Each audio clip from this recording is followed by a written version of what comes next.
Stop, you shouldn't buy the Garmin Tactix 7, at least not before you hear this. The Garmin Tactix 7 promises battlefield-grade durability, mission-ready features, and battery life measured in weeks.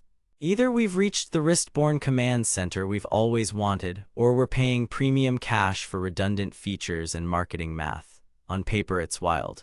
A 51-case, sapphire lens with DLC-coated titanium bezel, mil STD810 toughness, 10 ATM water rating, multiband GNSS, night vision mode, stealth mode, a physical kill switch, and LED flashlight with a green filter, and claimed up to 28-37 days of battery depending on model and sun exposure. Here's what caught my attention. Those claims sound criminally generous. I wore it for 3 weeks on hikes, gym sessions, night runs, and a couple range days. I've put the direct link to check current pricing in the description, but before you click anything, let me show you what I discovered after 3 weeks of testing. Here's what Garmin says this thing does. It's built for tactical operators and serious outdoors folks who need ruggedness, reliable navigation, and endurance. Key promises: multi-band GPS and advanced mapping for precision navigation, weeks-long battery life, extended by solar on certain versions, military-focused tools like night vision compatibility, stealth mode, and kill switch, full training metrics, recovery insights, and a legit smartwatch feature set. Sounds unstoppable, right? But here's where things get complicated. Reality check. They claim weeks of battery life. What you actually get depends heavily on how you use it. With multi-band GNSS on, frequent workouts, notifications, always-on backlight at low indoors, and the flashlight here and there, I landed around 12-16 days on the non-solar variant. Solar helps, but only if you practically live in direct sunlight. Here's where it gets mathematically impossible. Those headline GPS numbers assume pure GPS-only mode, no music, minimal backlight, perfect midday sun, and a brand new battery. The second you switch to all systems or multi-band for better accuracy, your hours drop fast. That's physics, not a firmware issue. They claim elite navigation. What you actually get is very good, with caveats. Out of the box, you have robust topo-active maps and excellent route guidance and dual-position formats for tactical use. But map downloads can take ages, memory management can be clunky, and turn-by-turn on obscure trails depends on coverage and your preloaded maps. Under dense canopy, multiband is solid but not magic. I still saw a few meters of drift on twisty single track, which lines up with other users who noted similar offsets. Let's be real. For true sub-meter accuracy, you'd need survey-grade gear. They claim rugged, mission-ready build. What you actually get is a tank on the wrist. Sapphire resists scratches like a champ, and the DLC titanium bezel looks stealth, but I did pick up light cosmetic scuffs after a week of knocks on gym racks and granite. Mil STD810 means tested against certain stresses, not indestructible in every scenario. The watch weighs around 89 grams. On smaller wrists, that's a lot. I noticed sleep tracking comfort took a hit compared to lighter watches. They claim full-spectrum health and training. What you actually get is strong Garmin physiology but still optical. Steady-state runs. Heart rate was tight against a chest strap. Intervals and lifting, expect occasional spikes or dropouts. Physics again. Training readiness and HRV status were helpful, but remember, these are models, not medical devices.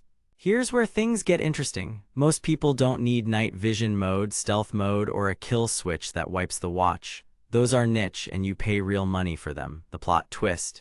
A Fenix 7X Sapphire Solar gets you 90% of the experience for less, and Epix Pro gives you an AMOLED display that looks better indoors. If you're not actually using the tactical suite, the Tactix 7 can feel like expensive confusion. Battery life with heavy mixed use, I consistently saw about 2 weeks on the standard Tactix 7.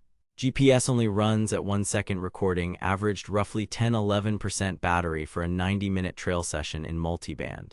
Solar added a few percentage points on sunny days, but nowhere near the dreamy figures unless I was outdoors all day. Here's what nobody tells you. The battery claims are stacked with footnotes, and toggling between GPS modes dramatically shifts endurance.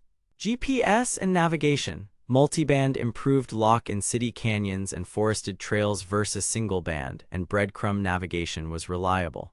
On a 15-mile mountain loop, elevation and distance were within 1-2% of my known GPX file. However, downloading topo regions over Wi-Fi was slow, and pushing big map updates took an evening.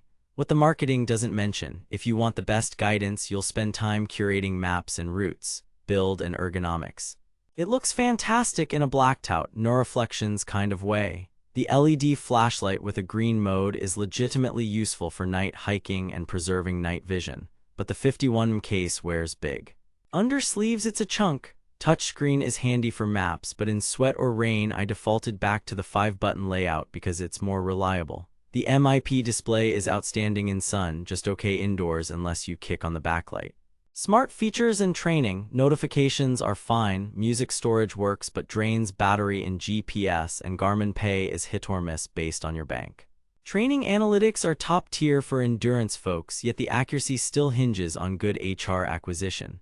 Compared to Apple Watch Ultra, Garmin wins battery and training depth, Ultra wins app polish and on-wrist smarts. Compared to COROS Vertix 2, Garmin wins software ecosystem. COROS can outlast it in pure battery tests. Verdict: buy with caution. If you legitimately need night vision compatibility, stealth features, a kill switch, and that rugged Black Ops aesthetic, the Tactix 7 is a beast and will serve you well. If you're a runner, hiker, or weekend warrior who just wants elite battery, maps, and training metrics, save your money for a Fenix 7X Sapphire Solar or go Epix Pro if you value an AMOLED screen. The Tactix 7 sits in four-figure territory and you're paying extra for tactical flair most people won't use. Worth it if you need the mission tools, skip it otherwise. Thanks for watching. If this review saved you from wasting money or helped you find something actually worth buying, I've put the link to check current pricing and read more reviews in the description. And hey, if you do decide to buy through my link, it helps fund these investigations without costing you extra. Drop your questions below, tell me what you want me to test next, and stay tuned for a Fenix 7X vs Epix Pro vs Apple Watch Ultra throwdown. Stay savage out there.